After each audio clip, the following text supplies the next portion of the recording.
तीन कुत्ते लड़ते लड़ते कुएं में गिर गए और पूरे गांव में सिर्फ एक ही कुआं था। गांव वाले बड़े परेशान, बदबू ही बदबू फैल गई। सब लोग परेशान होकर पास के पंडित जी के पास पहुंचे, जो कि बड़े नामी थे। पंडित जी को प्रणाम करके सभी गांव वाले बोले कि जी हमारे गांव में सिर्फ एक ही कुआं है और उसके अंदर भी 3 कुत्ते लड़ते हुए गिरकर मर गए हैं। अब क्या करें? पानी की बड़ी शॉर्टेज हो रही है, पानी कहाँ से लाएं? पंडित जी ने बोला कि हाँ, ये तो बड़े दुख की बात है। सारे गांव वाले बोले कि पंडित जी कोई उपाय बताइए जिससे कि गांव वालों को पानी मिल सके। पंडित जी ने कहा कि ऐसा करिए, थोड़ा गंगा जल डालिए, थोड़ा पुष्प डालिए और थोड़ी धूपबत्ती वगैरह कीजिए, थोड़ा इत्र डाल दीजिए। सभी गांव वाले वापस चले गए और सभी ने ऐसा किया। 1 हफ्ते बाद भी इंतजार करते रहे, देखा कि बदबू झुके तो गांव वाले फिर दोबारा पहुंचे।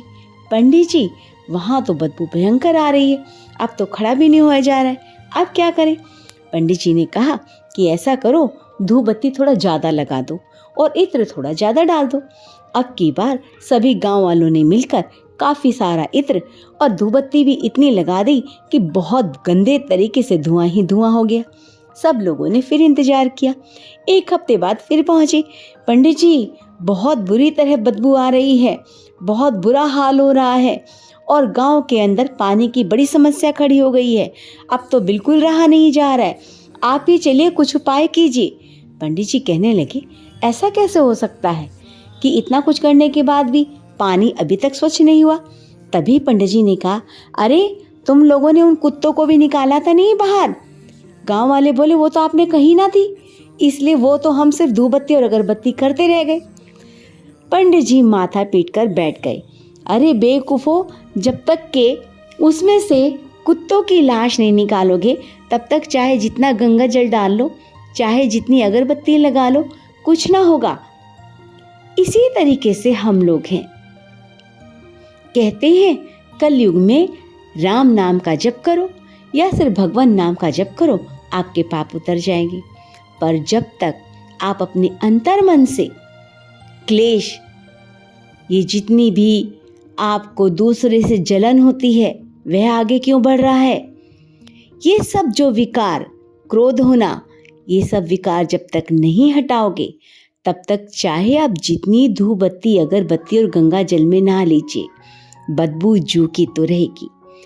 राम नाम के मतलब क्या है कि जब आप राम का नाम लें, भगवान का नाम लें, तो आपके अंतर मन में शांति का प्रादुर्भाव हो, करुणा का प्रादुर्भाव हो और दूसरे की मदद, दूसरे की उन्नति में अपनी उन्नति को समझना जब आपके अंतर मन में आ जाए, जब आपके मन में ये भाव आ जाए कि मुझे मिले ना मिले, इसे अवश्य मिलना चाहिए, जब आपके मन में यह भाव आ जाए कि मेरे घर में कोई परेशानी है, लेकिन उससे पहले मैं भगवान से हाथ जोड़कर यह प्रार्थना कर रहा हूँ कि प्रभु, मेरे से भी ज़्यादा कोई दुखी है, मेरे से भी ज़्यादा कोई परेशान है, तो पहले उसका काम कीजिएगा, मेरे ऊपर भी अपनी नज़र रखिएगा।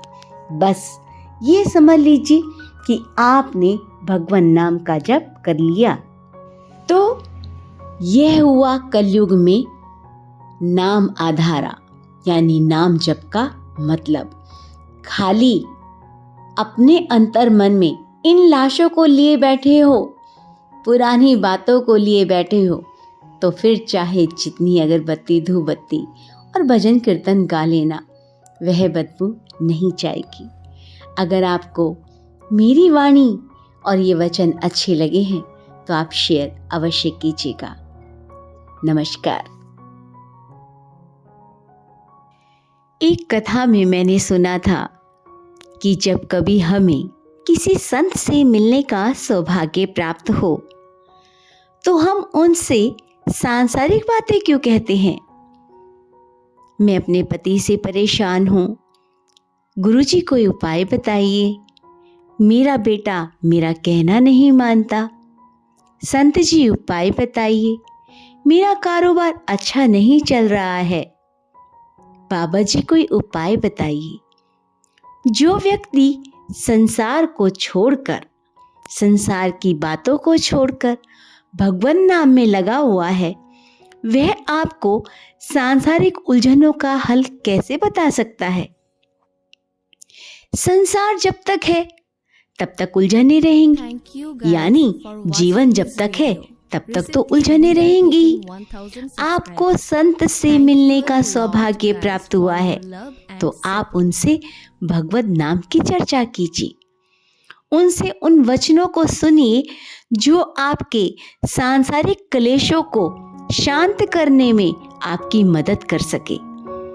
रही बात आपके कारोबार की, आपके पारिवारिक झगड़ों की, तो उन्होंने कोई अपने कारोबार तो खोल नहीं रखे हैं, या उन्होंने शादी तो की नहीं हुई है कि उन्होंने 10-20 औरतें रखी हुई हैं, उनकी 10-20 पत्नियां हैं, उनके 40-50 बच्चे हैं और वो आपको उसका हल बताएंगे। क्षमा कीजिएगा कि मैंने ऐसे शब्दों का प्रयोग किया, लेकिन हकीकत यही है कि जब भी हमें संत का सामीप्य प्राप्त हो तो हम उनसे इस संसार से पार उतरने के उपाय पूछें। ग्रस्त में रहकर हम अपने भगवान नाम की चर्चा, अपने भागवत प्रेम को कैसे बढ़ा सकते हैं, वह उपाय पूछिए तो ज़्यादा सार्थक होगा। आप क्या कहते हैं इस बारे में?